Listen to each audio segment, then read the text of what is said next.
Hold on.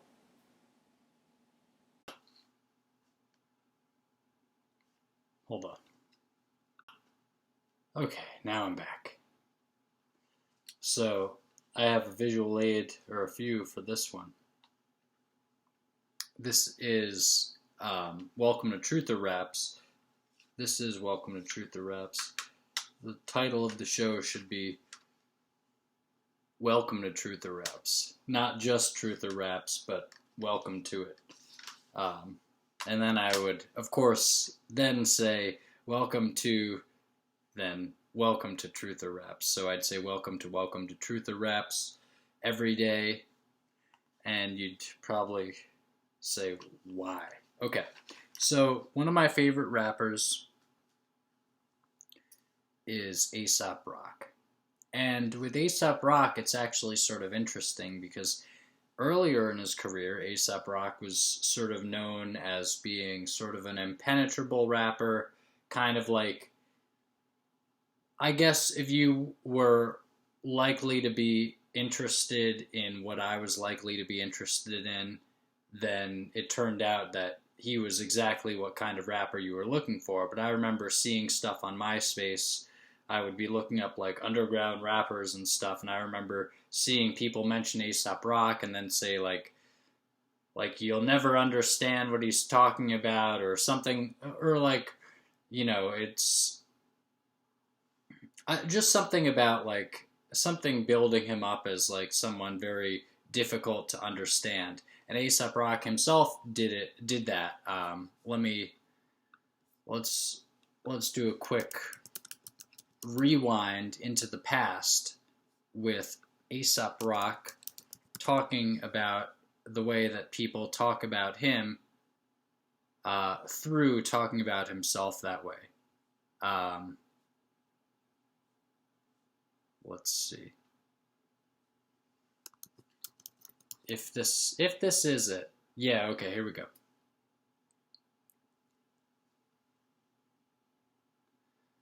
But fuck it, it's Ace Rock, 6 records of gibberish, right? He's trying too hard to be weird and different, right?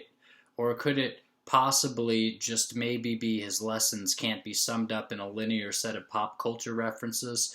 So back then, especially, Aesop Rock was not like, this was from Fast Cars, Danger, Fire, and Knives. I think it came out after Bazooka Tooth, maybe, but prior to, says here, after Bazooka Tooth, but prior to None Shall Pass, I think. Something like that. I think it was prior to None Shall Pass, but that was the one that came with the lyrics booklet. I should show you that, actually. I have that. One of my friends bought me the version of that CD that came with the lyrics booklet as a Christmas gift or a birthday present or something at one point.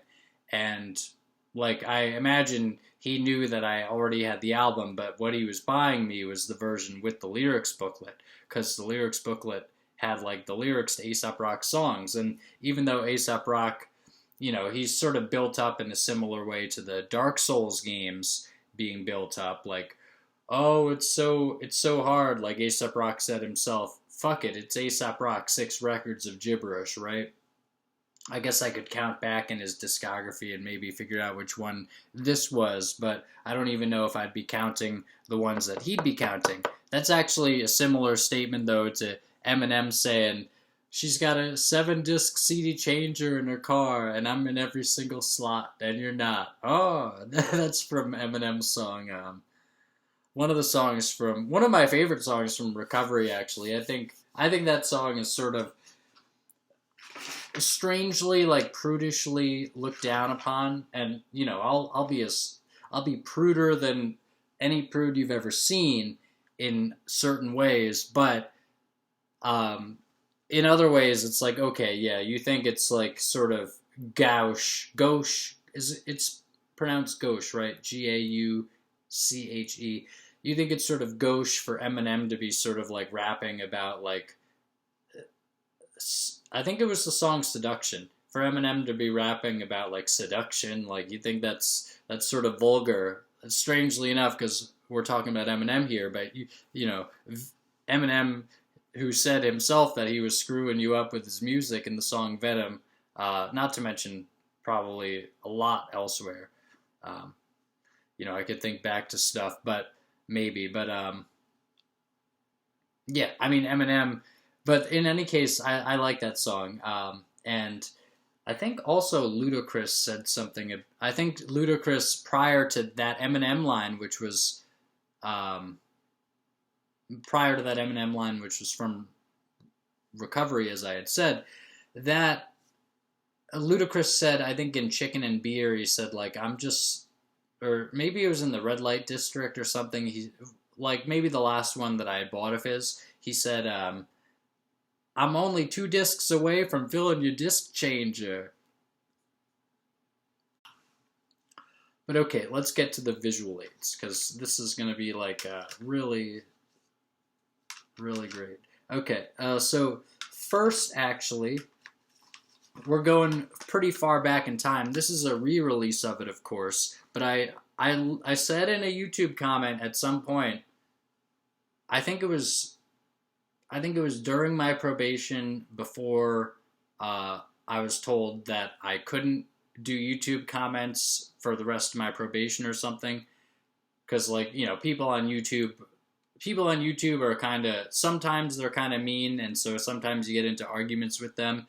And the probation officer was like, I don't want somebody to say something stupid and then you go off on them or something, blah blah blah. And it's like, okay, well, whatever. And actually, it's interesting because you can see a gap literally, I think, from that day to the date of at the day that I wasn't on probation anymore. So literally, immediately, it was like, okay, no more comments for like the rest of a 3-year period, and then I commented on stuff again. But I think I may prior to that, and again, you can check by the dates to see that there was nothing in that interim period, but prior to that, I think I might have said something like, I'm going to, next time I see, because I think it was one of the songs from here on YouTube, and it said like the album was getting re-released or something, and I think I wrote like, if I see that I already have it, but if I see that in a CD store or something like that, I don't even know if I said I already have it, but if I see that in a CD store, I'll buy it. And then, or I think I said maybe like the first time I see that in a CD store, I'll buy it, or I'll buy it on the spot or something, which sort of denotes that that the first time I see it there, I will buy it, because buying it on the spot, if I see it in a record store, therefore, as soon as I see it, I will buy it first time. So anyway, it was it. Yeah, it was in a record store. The thing was, though, I think I had gone to a record store at least once, maybe, and seen it there, or maybe just didn't look for it, but I think I might have seen it. Generally, I was probably looking through the metal section more, but often I'd, pop over to the hip-hop to see what was going on, and in any case, I did end up buying it soon enough afterwards. Not,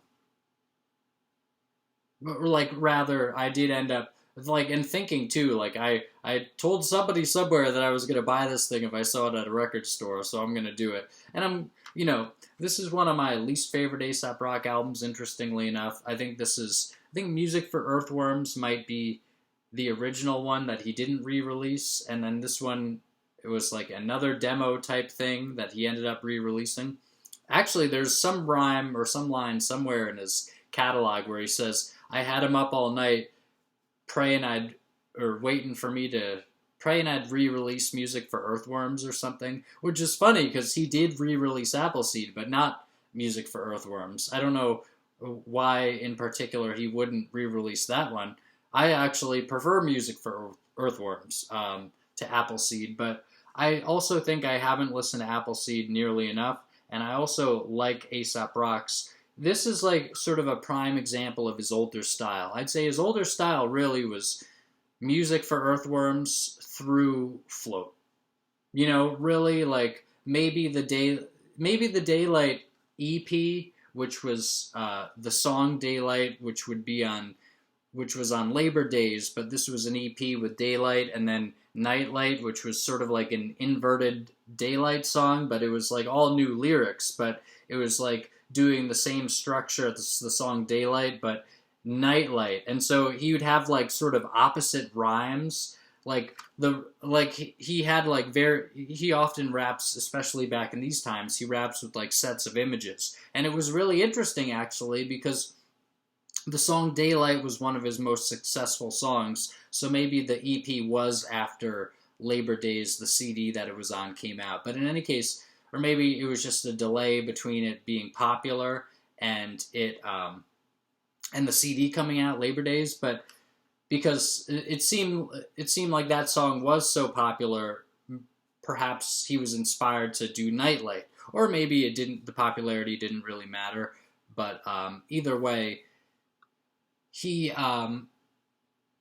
did the song called Nightlight, and it was just sort of a reversal of everything from the song Daylight, and it was really interesting because if you're looking at Aesop Rock stuff as like, just gibberish, especially his older stuff, which was a lot more verbose and was a lot more abstract and sort of impenetrable, to whatever extent that it was impenetrable, was it. It's like, Aesop Rock, he sort of works with a template that you might not have even really known was there. Not to say that he worked off of a template for Daylight, presumably the original song of the two, but he sort of takes Daylight as a template and makes a reversal of it with Nightlight, like reversing all the lyrics. And so he'd say like he'd start a lyric with something like, I tie my shoes every day at 6 a.m, just in case, and then he would end that line with with something kind of positive in Daylight, but in Nightlight he'd end it with something negative, and like it was a really interesting thing. And like the Daylight has sort of a bright kind of sunny production, and Nightlight, the beat is very dark and negative. But anyway, I really liked his verbose style back in the day, and so I think I was starting to say a lot earlier in the video that he was described as sort of like a really tough rapper to get into, or like the equivalent of Dark Souls, the Dark Souls series being described as like having really hard games. It's like, the only Dark Souls game that I played to completion, and I actually beat it multiple times, was Dark Souls 2. And I was actually kind of going for a platinum, but then the whole federal situation happened, and then when I was able to play my PS4 again, I guess if I figure out the password for my old account, I'll be able to continue with it, because it was just my PlayStation account, and it wasn't, it was just like essentially what I logged into to play PlayStation games, and I was going for the Platinum Trophy in Dark Souls 2, Scholar of the First Sin specifically. And even then, I don't know if I was thinking, like, I'm actually going to get the Platinum Trophy, or I might have thought, like, you know what, there's a chance that I say, eh. But I Platinum Final Fantasy 15, so, although I think I didn't get to complete every mission because there was a certain item that I had sold, and it was like or maybe that I just didn't end up getting. I think I might have sold it or something, though, or maybe something kind of glitched with it, or like I upgraded it or something happened to it, and so I wasn't able to like go forward in a certain mission tree, but I completed everything else. That was frustrating, and I don't even have that game anymore because it was just a download on my PlayStation 4, and it was associated with my earlier account, and so I'd be able to re-download it if I had access to my earlier account, but it's just, it's in limbo, basically, so I've thought of buying it again. I've bought various games that I had previously had available for download and or downloaded. It was my fault, because I think I had all those games saved on a hard drive, and then during the probation when I couldn't play the PlayStation 4 and stuff, I just used the hard drive as another hard drive for the computer, and I thought, like, this is potentially deleting a lot of stuff that, in some sense, like, might be gone, if like I might not be able to get it back again or something. And it was just like, I feel the intuition, the inspiration to go along with this, because I was working on the website and doing backups of that, and it was just like, I could have afforded just buying another portable hard drive, but it was essentially sort of like an intuitive thing. And in any case, I bought a decent amount of those games back, including stuff like Resident Evil 2. But anyway, PS4, what the hell was I talking about there? Okay, anyway, let's get back to Aesop Rock. So, Aesop Rock's older stuff was pretty seen as impenetrable, like Dark Souls is seen as like a tough game, or I beat Dark Souls 2. But it's really like, once you get the hang of like what to do in Dark Souls, it's like you lock on, and then you sort of approach like nervously to an enemy. You sort of approach carefully, and then you see what they're doing, and you wait for your opening, and then you attack them, and then you back away, and then you wait for your opening, and you dodge through some of their attacks, you roll through some of them, and you attack them again. Like, it's sort of it's kind of like a little dance. It's almost like a rhythm game at some point. I think that's on the verge of being overused to describe other genres, but it seems similar enough to a rhythm game like a Guitar Hero or something, in the sense that you're doing the same thing in every fight, basically, at least in Dark Souls 2, ultimately. I love that game, by the way. I really enjoyed it, but I'm a decent way through. I think I'm almost done with Anor Londo, I think, in Dark Souls 1, but I got stuck on the short, skinny guy and the big, bulky guy fight there, and I haven't beaten it yet. So, in any case, Dark Souls, it's pretty easy if you just sort of apply yourself to it. Aesop Rock, he's pretty understandable if you just apply yourself to him, and it's actually like, it is not easy for me to even present that to you, because like, as I said this somewhere elsewhere, but it's like Lupe Fiasco did this video about like, how to appreciate Aesop Rock, and I didn't like, it was like 40 minutes or something, like it was Lupe Fiasco, a fairly accomplished rapper. I wouldn't put him in the same category as Aesop Rock in terms of like being accomplished with his artistic contribution to hip hop, but in the sense of being somewhat successful and seeming to be like one of the more literate rappers in terms of their rap being pretty well put together. I think I listened to all of his most famous album, Food and Liquor.